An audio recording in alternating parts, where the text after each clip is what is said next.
ইংল্যান্ডের বাঁহাতি spinner Zafar Ansari 4 wicket তুলে নিয়েছেন। দিন শেষে বিনা উইকেটে 2 রান তুলেছে ইংল্যান্ড। চট্টগ্রাম থেকে সালাউদ্দিন সুমনের আরেকটি রিপোর্ট। আব্দুল মজিদের এই সেঞ্চুরি আত্মবিশ্বাস খানিকটা হলেও বাড়াবে তামিম ইমরুলদের। ইংলিশ বোলারদের যেভাবে দাপটের সঙ্গে সামলালেন এই ওপেনার, তাতে ভবিষ্যতে চান্দিকা হাথুরু সিংয়ের নজর থাকবে তার উপর। দ্বিতীয় প্রস্তুতি ম্যাচে টস জিতে ব্যাটিংয়ে নেমে উদ্বোধনী জুটিতে এদিন সৌম্য সরকার বেশিক্ষণ স্থায়ী না হলেও মজিদের বিধ্বংসী ব্যাটিংয়ে এমএ আজিজে প্রথম সেশনে 1 উইকেটে 127 রান তুলে নিজেদের করে নেন ঘরোয়া ক্রিকেটের নিয়মিত পারফর্মার আব্দুল মজিদ। 39 বলে তুলে নেন 50। এরপর নিয়ন্ত্রিত সব শটে ঝড়ো গতিতে 86 বলে 92 তোলেন মজিদ। আর 16 বাউন্ডারি 13টি এসেছে পেস বোলারের বিপক্ষে। অন্যদের সুযোগ দিতে একসময় মাঠ ছেড়ে গেলেও ষষ্ঠ উইকেটের পতনের পর আবারও ক্রিজে ফেরেন মজিদ। তুলে নেন কাঙ্ক্ষিত 3 অঙ্কের ম্যাজিক ফিগার। 95 বলে 106 রানে ব্রডের শিকার হন তিনি। দলের রান তখন 271। পরিণত ব্যাটিংয়ে 72 রান করেন নাজমুল হাসান শান্ত। সৌম্যর মতো উইকেটে থাকা হয়নি প্রস্তুতি ম্যাচ খেলতে নামা সাদা পোশাকের নিয়মিত মুখ মুমিনুল হকের। 4 নম্বরে খেলতে নেমে 1 রানে মঈনের শিকার হন তিনি। মুসাদ্দেকের 47 আর নুরুল হাসানের 39 ছাড়া শেষ দিকে আর কোনো ব্যাটসম্যান রান পাননি, যে কারণে প্রথম ইনিংসে বিসিবি একাদশের সংগ্রহ দাঁড়ায় 294। চট্টগ্রামের গরম কন্ডিশন জয় করে বাঁহাতি স্পিনার জাফর আনসারী তুলে নেন 4 উইকেট। দিন শেষে বিনা উইকেটে 2 রান তুলে নিয়েছে ইংলিশ একাদশ। আমি আমার পারফর্ম করার চেষ্টা করি, বাট নির্বাচকরা যারা আছে ওনারা যেটা আমাকে পছন্দ মনে করবো সেটা খেলার চেষ্টা করবো আর কি। সালাউদ্দিন সুমন, যমুনা স্পোর্টস, চট্টগ্রাম।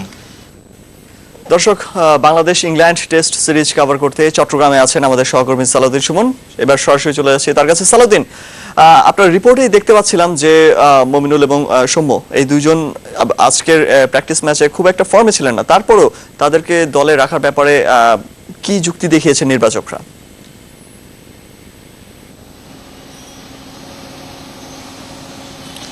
প্রধান নির্বাচক কিন্তু বলছিলেন যে আমরা যেহেতু দীর্ঘদিন টেস্ট ক্রিকেটের সাথে ছিলাম না, সেই ক্ষেত্রে আমরা ভিন্ন কিছু বিষয় বিবেচনা করে কিন্তু এই টেস্ট দলটি দিয়েছে। আপনি যদি দেখেন যে মমিনুল কিন্তু বাংলাদেশের সবচেয়ে বেশি গড় কিন্তু তার, একই সাথে সৌম্য যেহেতু ব্যাট প্যাচের মধ্যে রয়েছে সেটি নিয়েও অনেকে প্রশ্ন তুলেছেন যে কেন সৌম্য এই ব্যাট প্যাচের মধ্যে থাকা অবস্থাকে তাকে আবার রাখা হলো দলে। সৌম্যকে বোধহয় ওপেনার হিসেবেই, তৃতীয় ওপেনার হিসেবে রাখা হয়েছে, হয়তো সুযোগ পাবেন কিনা সেটা টিম ম্যানেজমেন্টই বলতে পারে।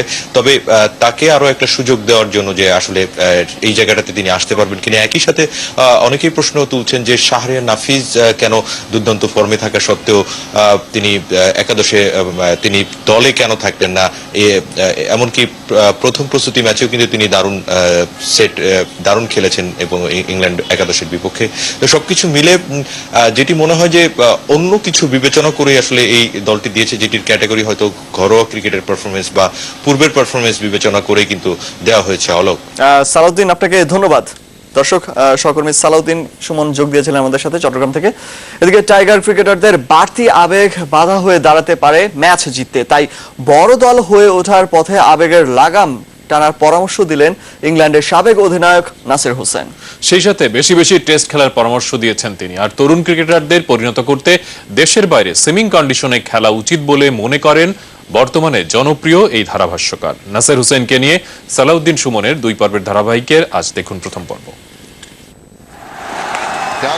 ঘরের মাঠে বাঘা বাঘা দলকে হারিয়ে বড় দল হয়ে ওঠার তকমা লেগেছে বাংলাদেশে।